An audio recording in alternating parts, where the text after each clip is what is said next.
अस्सलाम वालेकुम नाज़रीन, ये जो आने वाला हफ़्ता है अदालती कार्रवाई के लिहाज से क्यों अहम है, इसकी क्या वजूहत हैं, ये भी आपके साथ शेयर करेंगे। 15 जनवरी तक इमरान खान साहब की जो ज़मानत की ख़बरें हैं, उन पे क्या हकीकत और क्या रियलिटी है, वो भी आपको बताएँगे।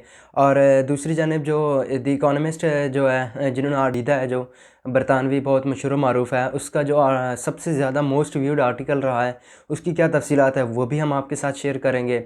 और दूसरी जानिब जो कल सुप्रीम कोर्ट में अहम केसेस की समाअत होने वाली है, उसके मतलब क्या डिटेल्स हैं, वो भी आपके साथ शेयर करेंगे। नाज़रीन, हमारे साथ जुड़े रहिएगा। आप हमारा फेसबुक पेज और यूट्यूब चैनल देख रहे हैं उमर राजपूत। नाज़रीन, ये जो अदालती हफ़्ता है, ये बहुत ही अहम होने वाला है। उसकी वजह ये है कि इमरान खान का जो साइफ़र केस के हुक्म इम्तनाई जारी हुआ था 11 जनवरी को, उस केस की भी समाअत है। कल सुप्रीम कोर्ट की जो लेवल प्लेइंग फील्ड की जो तौहीन अदालत की दरख्वास्त है, उसकी भी सुप्रीम कोर्ट में समाअत है। और जो गुज़िश्ता समाअत भी आपने देखी, और जो सदारती रेफरेंस था जुल्फ़िकार अली भुट्टो की सज़ाए मौत का, उसकी भी समाअत कल है। उसकी भी चीफ़ जस्टिस जो हैं वो सरबराही करेंगे उस बेंच की। और लेवल प्लेइंग फील्ड वाले भी जो जस्टिस मुसर्रत हिलाली, जस्टिस मोहम्मद अली मज़हर साहब और chief justice of Pakistan Qazi Faiz ईसा साहब भी इस केस में होंगे, और वो इस केस की सरबराही करेंगे, जो लेवल प्लेइंग फील्ड वाला तौहीन अदालत का केस है। और दूसरी जानिब इमरान खान की जो 15 जनवरी तक समाअत है, उसके मतलब जो आपके साथ से डिटेल शेयर करते हैं। इस वक्त जो इमरान खान की गिरफ़्तारी है, वो 2 मुकदमों में है। एक जो तोशाखाना नैब है, तोशाखाना केस है, और दूसरा है 190 मिलियन पाउंड वाला केस है। इन 2 केसेस में इमरान खान की गिरफ़्तारी है। साइफ़र केस में सुप्रीम कोर्ट ने वैसे ही ज़मानत दे दी है। बाकी अभी तक की इत्तलात हैं, उसके मुताबिक किसी केस में इमरान खान साहब की गिरफ़्तारी नहीं है। तो अभी ये 2 केसेस में गिरफ़्तारी है और इनमें गवाहान हैं, और ये ट्रायल चलेगा। तो हमें भी उम्मीद है कि इसी हफ़्ते में या 1-2 हफ़्ते के अंदर अंदर इसकी ज़मानत हो जाए। और उसकी वजह ये है कि ये अभी केस लंबा चलेगा, और 14 मार्च तक जो है एहतसाब अदालत के जज जो बशीर साहब हैं, उनकी रिटायरमेंट है। और बज़ाहिर 14 मार्च तक भी केस का जो ट्रायल है वो मुमकिन नज़र नहीं आ रहा। अगर हो भी जाए तो उसमें काफ़ी सारे मामलात रह भी सकते हैं, बाकी अभी तो देखना है। और 14 के बाद देखते हैं जज मोहम्मद बशीर साहब को एक्सटेंशन मिलती है, या फिर वो उनकी रिटायरमेंट आती है, कोई नया जज आता है तो उसके लिए भी ये हैं।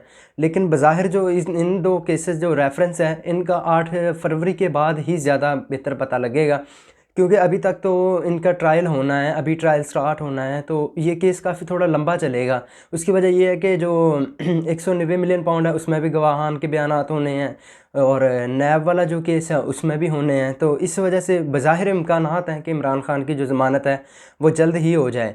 लेकिन अभी देखना है, क्योंकि एहतसाब अदालत के जज जो वो क्या फ़ैसला करते हैं इस चीज़ पे।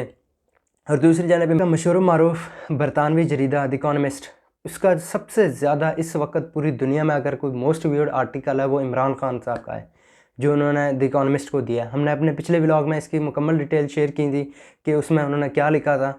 और अब तक की इत्तलात के मुताबिक उसको तकरीबन 2 करोड़ से ज़ायद व्यूज़ आ चुके हैं उस आर्टिकल को, और ये इस जरीदे की तारीख़ का सबसे ज़्यादा देखे जाने वाला आर्टिकल है। वो मुर्तज़ा सुलंगी साहब हैं, शायद उनको जो है ट्रोल करने के लिए वो बार बार रीपोस्ट भी कर रहे हैं। तो जो साकिब बशीर साहब हैं, वो भी इसके मतलब कह चुके हैं।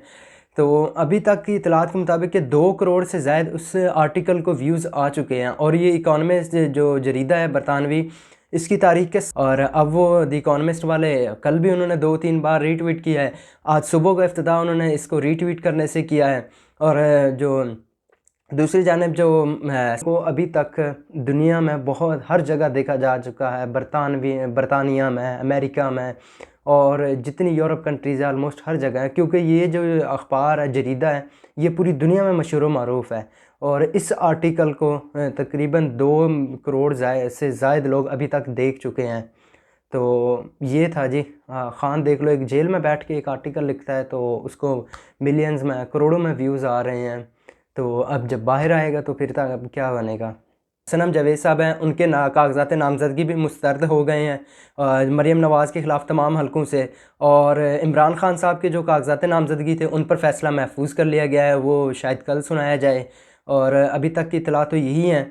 और ये जो थी दूसरी जानब जो आज पीटीआई का था, टेलीथॉन था पार्टी फंडिंग का, अभी तक फेसबुक, ट्विटर और जो है एक्स, वो डाउन पड़ गए हैं। क्योंकि ये तो हमें तकरीबन हर बंदे को पहले से ही नॉलेज था कि दफ़ा 144 इन पे भी लग जाएगी। तो वही हुआ कि अभी तक जो है इंटरनेट पे जो यूट्यूब भी सही नहीं चल रहा, ट्विटर भी सही से नहीं चल रहा और फेसबुक भी सही से नहीं चल रहा है, क्योंकि पीटीआई का जो आज है वो पार्टी फंडिंग का टेलीथॉन है। तो देखते हैं कब तक ये सेट करते हैं। नाज़रीन, जो पेपाल है, इंटरनेशनल ट्रांजैक्शन जो गेटवे है, उन्होंने पाकिस्तान में डायरेक्ट काम करने से इनकार कर दिया है और इसको आज दुनिया न्यूज़ ने भी रिपोर्ट किया है। और क्योंकि उन जो पेपाल है वो आलमोस्ट जितने मोस्ट व्यूड अर्निंग प्लेटफॉर्म्स हैं उन पे इजीली यूज़ होता है और वहाँ से बंदा पेपाल के थ्रू इजीली अपना जितनी भी अर्निंग है वो विड्रॉ करवा सकता है। अभी तक उन्होंने डायरेक्ट पाकिस्तान में काम करने से इनकार कर दिया है। तो अभी मज़ीद बातचीत जारी है और जो अभी देखना है क्या बनता है। उम्मीद करते हैं आपको हमारी वीडियो अच्छी लगी होगी, तो वीडियो को लाइक कीजिएगा, चैनल को सब्सक्राइब कीजिएगा। मज़ीद जो हम आपके साथ डिटेल्स हैं वो फर्दर डेली बेसिस पे डाटा कलेक्ट करके जितनी ऑथेंटिक शेयर करते हैं, अपनी तरफ से कुछ नहीं लगाते और जो हमारा एनालिसिस होता है, जहाँ तक हमें सही लगता है, नॉलेज होती है, हम वो आपके तक इंफॉर्मेशन जो है पहुँचाते हैं। पाकिस्तान जिंदाबाद।